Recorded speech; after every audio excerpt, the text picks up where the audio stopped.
सभी का बहुत स्वागत है नेशनल खबर पे। मैं हूं आपके साथ प्रज्ञा झा। पैरालिसिस, जिसे पक्षाघात भी कहते हैं और आम बोलचाल की भाषा में जिसे लकवा लगना भी कहते हैं, वो क्या होता है, क्यों होता है, और आज हमारे जो देश में कई ऐसे मरीज हैं जो कि पैरालिसिस की बीमारी से जो है वो उसके रोगी बने हुए हैं। और ये एक ऐसी स्थिति होती है जहाँ पर आपका शरीर का एक भाग काम करना बंद कर देता है। एक जो मरीज होता है पैरालिसिस का, उसे दूसरों पर निर्भर होता है अपने हर काम करने के लिए। तो ये क्यों होता है, ये किस लिए होता है, इसका ट्रीटमेंट क्या है, किस चीज़ की कमी की वजह से हमारे शरीर में इस तरीके का रोग उत्पन्न होता है, इसे जानने के लिए आज हमारी टीम गुरुग्राम पहुंची है। यहाँ पर श्रेयास के साई संजीवनी आयुर्वेदा हॉस्पिटल में पहुंची है और आज हमारे साथ यहाँ पर डॉक्टर पुरु धवन जी जुड़े हुए हैं। तो बहुत बहुत स्वागत है सर आपका। Thank you very much. मेरा सबसे पहला सवाल आपसे यही है कि पैरालिसिस, जिसे हम आम बोलचाल की भाषा में ये कहते हैं कि ये लकवा लगना है, इसे साइंटिफिक तौर पर क्या कहा जाता है? देखिए, जो पैरालिसिस टर्म है उसका मतलब ये होता है कि बॉडी का कोई एक हिस्सा काम करना बंद कर दे या फिर कम करना शुरू कर दे, तो इसको हम पैरालिसिस वाला वर्ड बोलते हैं। मगर अगर वो हमारे हाथ में हो रहा है, एक हाफ बॉडी में हो रहा है, तो उसको हम हेमापैरेसिस या हेमिप्लेजिया बोलेंगे। अगर पूरा बंद है, बिल्कुल मूवमेंट नहीं, तो वो प्लेजिया हो गया। थोड़ी बहुत मूवमेंट है तो उसे हम पैरालिसिस करते हैं। तो वो कंडीशन टू कंडीशन वेरी करता है कि उसको क्या है। अगर एक हाथ बंद है तो उसको हम मोनोप्लेजिया या मोनोपैरालिसिस बोलेंगे। चारों बंद है तो उसको क्वाड्रिप्लेजिया बोलेंगे। अगर बिल्कुल बंद है, थोड़ा बहुत काम कर रहे हैं, हिल डुल रहे हैं, तो उसको हम क्वाड्रिपैरालिसिस बोलेंगे। तो डिपेंड करता है, बहुत सारी टर्म्स है, इसकी क्लासिफिकेशन है। तो ये पैरालिसिस जो है पूरे बॉडी में हो सकता है या किसी बॉडी के एक भाग में, या एक भाग भी हो सकता है, किसी भी पार्ट को हो सकता है। ऐसा नहीं है कि वो हाथ पे और पैर में होता है। मैक्सिमम केसेस हाथ पैर के देखे जाते हैं। अच्छा, और जैसे अगर फेस का है तो फेस के भी कई ऐसे पेशेंट। हाँ, तो वर्ड तुम पैरालिसिस ही यूज करेंगे कि फेशियल पैरालिसिस हुआ, ऐसे ही बोला जाता है। बट उसको हम बेल्स पैल्सी भी कहते हैं, फेशियल पैल्सी भी कहते हैं। और ये किसी भी जगह पर हो सकता है, टंग में भी हो सकता है, एक सिंगल आई में भी हो सकता है कि आपकी सुनने की शक्ति सिर्फ चली जाए, एक कान की चली जाए, आपकी सब कुछ ठीक हो, बस आपका एक हाथ ना चल रहा हो, एक पैर ना चल रहा हो, कुछ भी कंडीशन हो सकती है वो। तो इसका कारण क्या माना जाएगा कि क्या? 90% पेशेंट में जो पैरालिसिस होता है उसके पीछे कारण ब्रेन में आया हुआ क्लॉट या फिर ब्रेन के अंदर हुई हुई ब्लीडिंग होती है। ब्रेन जो होता है हमारी बॉडी के हर एक ऑर्गन को कंट्रोल कर रहा होता है। अगर मैं आप मेरी बात सुन पा रहे हैं, समझ पा रहे हैं, देख पा रहे हैं, तो ये कहीं ना कहीं हमारा ब्रेन करवा रहा है आपसे। अगर ब्रेन को किसी भी टाइप का नुकसान होगा तो ब्रेन का वो हिस्सा जो काम करता था, मान लो कि ब्रेन का वो हिस्सा आपके हाथ पैर को चलाता था, उसको नुकसान हो जाएगा तो वो काम नहीं कर पाएगा। तो हम क्या देखेंगे कि हाथ काम नहीं कर रहा, पैर काम नहीं कर रहा। अगर आवाज़ के सेंटर में नुकसान हो जाए तो आवाज़ आनी बदल जाएगी या कम हो जाएगी, बंद हो जाएगी। तो डिपेंड करता है कि ब्रेन के किस हिस्से में नुकसान हुआ है, क्लॉट आने से या फिर नस फटने से। तो पैरालिसिस जिस इंसान को होने वाला है उसके पहले कोई सिम्टम्स आते हैं शरीर में, कैसे? हाँ, ये डिपेंड करता है। अगर ब्रेन के अंदर नस फट रही है तो किसी चेतावनी की बिना होती है। अगर पेशेंट को हेडेक बना हुआ है तो वो उससे आइडिया लगा सकता है कि हाँ, ब्रेन के साथ कुछ गलत हो रहा है। मतलब मैक्सिमम केसेस में ऐसे कोई वार्निंग साइन आते नहीं हैं। अगर पेशेंट को पैरालिसिस हो रहा है क्लॉट की वजह से, तो क्लॉट की वजह से क्या होता है कि ब्लड सर्कुलेशन कम हो जाता है। ब्लड सर्कुलेशन कम होने की वजह से पेशेंट में एक आधा दिन के सिम्टम आ सकते हैं, जैसे थोड़ी वीकनेस महसूस होना या फिर नींद ज़्यादा आना, घबराहट महसूस होना, पैल्पिटेशन होना, ये सारी चीज़ें हो सकती हैं। तो वो 1 या 2 दिन सिम्टम आते हैं और अगले तीसरे दिन तक पेशेंट को पैरालिसिस हो चुका होता है। तो बहुत लंबा हमें टाइम नहीं मिलता उसको रिकवरी करने का। मतलब बेसिकली होने से पहले 2 या 3 दिन पहले बराबर मानोगे। मेडिकल टर्म में इतने शॉर्ट पीरियड को हम कभी भी टाइम नहीं कह सकते। तो इसका ट्रीटमेंट, जैसे इतना कम समय है, तो इसका ट्रीटमेंट फिर कैसे होता हो? अगर ब्रेन के अंदर क्लॉट आ रहा होता है तो सबसे पहले जरूरी होता है MRI। ब्रेन के अंदर ये दिखना होता है कि नुकसान किस टाइप का हो रहा है। अगर क्लॉट आया है तो हम खून पतला करने की दवाई दे सकते हैं। मगर अगर ब्लीडिंग हो रही है और खून पतला करने की दवाई दे देंगे तो ब्लीडिंग बढ़ जाएगी। तो उसके लिए MRI करवाया, चेक किया, क्लॉट है नहीं है। क्लॉट है तो हमने जो TPA इंजेक्शन होता है ब्लड करने पतला करने का, वो होता है। वो हॉस्पिटल में सेटिंग्स होती हैं, वो पहले 4 घंटे में लग जाता है, तो पेशेंट काफ़ी अच्छा रिकवर कर जाता है। अगर वो टाइम मिस हो जाए तो ब्रेन को जो डैमेज है वो परमानेंट होता है, यानी ब्रेन के अंदर जो नुकसान हुआ वो परमानेंट रहेगा और उसकी रिकवरी नहीं हो सकती। क्योंकि हमारे न्यूरॉन्स जब हम पैदा होते हैं और हमारे डेथ तक कोई नया न्यूरॉन नहीं बनता। वो जो है वो स्टैटिक रहते हैं वो कम हो सकते हैं, वो बढ़ नहीं सकते क्योंकि वो आपस में रेप्लिकेट नहीं हो पाते, बढ़ नहीं पाते। इसकी वजह से जो ब्रेन में जो डैमेज, एक बार न्यूरॉन मर जाता है तो उसको हम वापस नहीं लेकर आ सकते। उसको रिकवरी का मेथड है वो अलग है, वो न्यूरोप्लास्टिसिटी से रिकवर करते हैं। तो यहाँ पर साई संजीवनी में भी इसी तरीके से ट्रीट किया जाता है सभी पेशेंट्स? नहीं, देखो जैसे मैं आपको अभी बताया कि पैरालिसिस के अंदर जब किसी को क्लॉट आया, नस फटी, तो दिमाग के अंदर जो न्यूरॉन्स होते हैं, जो सेल्स होते हैं, जो ब्रेन को बनाते हैं, वो मर जाते हैं। अब मरे को जिंदा तो कोई भगवान भी नहीं कर सकता, ठीक है।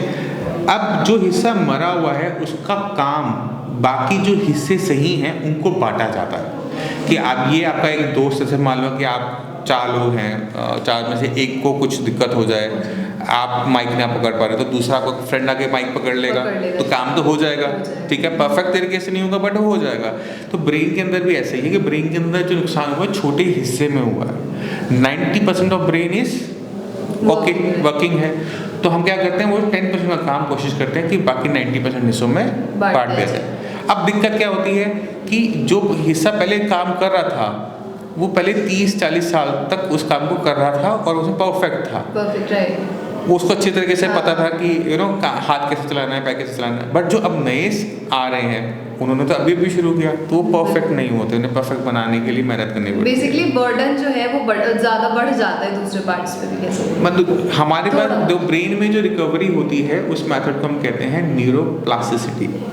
न्यूरोप्लास्टिसिटी क्या तरीका है, एक तरीके से आसान भाषा में ब्रेन को रीप्रोग्राम करने का तरीका है कि ब्रेन के जो हेल्दी सेल्स हैं वो जो काम का नुकसान हुआ है उससे काम करने को दोबारा से सीखें, दोबारा से वो रीप्रोग्राम करना पड़ता है।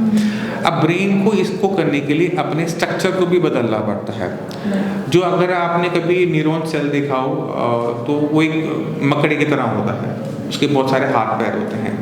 अब वो कितने और सेल से जुड़ा हुआ है उनको हम कहते हैं इंटरडेंड्राइट कनेक्शंस।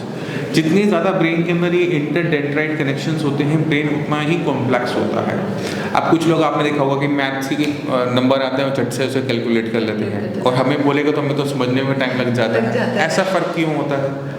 ब्रेन का काम होता है। ब्रेन में ऐसा क्या था कि उनका ब्रेन काम कर पा रहा है और हमारा काम नहीं कर पाता? ये तो ब्रेन वर्क कर रहा है। ब्रेन वर्क कर रहा है बट उनके और हमारे ब्रेन के बीच में थोड़ा सा फर्क ये होता है कि उनके ब्रेन के अंदर जो कनेक्शंस होते हैं वो ज़्यादा अच्छे बने हुए होते हैं।